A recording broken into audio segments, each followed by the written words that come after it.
Right, Keith, we've got some hot takes from our followers on Instagram. Let's see how hot they are. We'll start with the hottest one. Gyökeres won't be an Arsenal player past next season. I mean, that's sizzling. I don't think that's hot. I mean, that's sizzling. Considering how much they spent on him and the fact that they've, been dying for a striker. I think that only happens if Arteta's not the manager. And it's very unlikely Arteta won't be the manager. The way they've been clamouring for number 9, Arteta brought him in, obviously seen him as the kind of the final piece of the jigsaw. Yeah. Yeah, I don't know where that angle's come from. It'd be interesting to know the thought process behind that one. Considering how much they spent on him and the project that Arsenal were in, was this phase 25, phase 30? I just can't see them bringing him in. For me, he would have to have an absolute... It'd have to be like when Robbie Keane came to Liverpool. Yeah. And 6 months later, he was gone. And never mind in the games, it'd have to be so bad in training that they'd go, whoa, we need to offload him very quickly. And by the looks and sounds of it, I don't think he's giving off that vibe. All right, he could be scoring, but it's still early doors. So, yeah, to come and say that he won't be an Arsenal player past next season, I don't know, man. That's a wild take. Yeah, very wild. I don't know if I can subscribe to that one. I think that's maybe a bit of Tottenham fan. Okay, let's go on to the next one. I don't know if this is much of a hot take because he's quite undeniable at the moment, but Harry Kane is currently the best player in the world. I don't see how you can disagree with that. So it's not really a hot take, is it? I would say it's a hot take because even up to now, Harry Kane is, 11 years into his first team pro career. Yeah. And there's people that still doubt him and what he can do. You just can't doubt him. In the sense of doubt, is it because he was at Tottenham? Yeah. And now he's at Bayern and he's still doing it. Now people are coming out and saying best player in the world. Yeah, because he was... Because essentially he's still doing what he was doing at Tottenham. This is it. He was labelled a serial loser, and I've had to defend him many times. Top 3 English strikers ever for me. Right now, there's no striker touching him.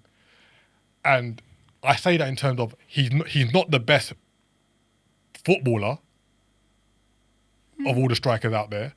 But in terms of what he's doing and the numbers, he's undeniable right now. There's no one touching him out there. I think he's been undeniable for a little while. I think it was absolutely egregious, his ranking in this year's Ballon d'Or. The fact that he didn't even make top 10. Crazy. But he's not fashionable. I don't know why. It could be like he doesn't do much off the pitch. Is it him as not fashionable? Yeah, him as a person is not fashionable. He gets, Harry Kane. Score some goals. So then this kind of feeds into this whole narrative that the Ballon d'Or is just a personality contest. Because if he's not fashionable or he doesn't show much of his personality, is that working against him? Yeah, I think so. Like even that time when he scored the goal for Tottenham and he was unsure whether he headed it or not, and he was like, I swear my daughter's life, I scored. And everyone's like, how can you say that? I remember that. It's like he's a goal scorer. Yeah. That's what he wants to do. He's claiming the goals. And I think whatever record there is to be broken in the Bundesliga this year, he's going to break it. I think the only stain I can really put on him was him missing the second penalty against France in the World Cup. Yep. And that hasn't even really derailed him too much. Yeah. I like that hot take. Okay. So you think it's a hot take, but it's one that we can all we can agree on. Yeah. Okay. So the next one, Neymar didn't underachieve. He's just an all-time great that had to deal with Messi and Cristiano Ronaldo. So essentially they're saying remove Messi, remove Cristiano, it's Neymar. I think that's the case. However, we've had this conversation. I still think he should have won more for his talent.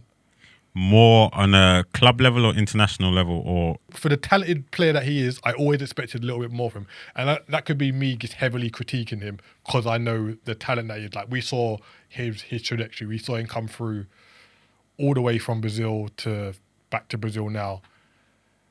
But going back to that hot take, I don't disagree, to be honest. Like, I think he's number 3 in the last 15 years. I would say Messi, Ronaldo, Neymar. I don't think he underachieved. He won a lot with Barcelona. He stepped out of the shadows and tried to lead PSG. Okay, the Champions League was the goal, but they were up against some machines. I would have liked to have seen him stay at Barcelona, and for that to really be a dynasty, because I think he could have done. I think that Barcelona team, that trio of Suarez, Neymar, and Messi, could have just been the greatest thing ever that we ever saw. But I do like the ambition he had to say, I want to go to PSG and see if I can be the guy that helps them get that Champions League. Didn't quite work out. I mean, look, he's the last of a dying breed. And we spoke to Rowney about this briefly, about why we don't see more, Flair or Joga Bonito style players coming out of Brazil. And if you want to know what was said or what we talked about, you can revisit that podcast on YouTube or Spotify or wherever you listen to our content. But that being said, he's the last of a dying breed, and there won't be anyone like him ever again. Not for a while, anyway. Okay, and this was an interesting one. Football is better with VAR. People just don't like change. I'm inclined to agree with that one. Football is better with VAR. Why do you think football's better with VAR? Because you're essentially getting the fine margins right. I understand the emotion is taken out of the game at time, but ultimately you want the right decision to be made during a football game, so your team has the fair rub of the green. So yeah, VAR is good. It's just implemented indifferently around the globe, and I think that's where the contention is. But yeah, VAR is a good thing. Yeah, my thought in it is, once we iron out the kinks, i.e. the people that sit in the room and monitor the screens, once we can get some sort of standardization around the procedures and a level of ability of the people that are watching the screens, then we'll really see the actual benefits of VAR. But like you said, it's better. You don't want to lose to a decision that's clear as day. When you could have VAR come out and say, no, actually that was wrong. That's what happened, and your team benefits from it.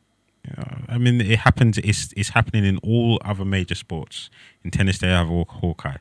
In NFL, they have the cameras and all, however many referees. Rugby. Yeah.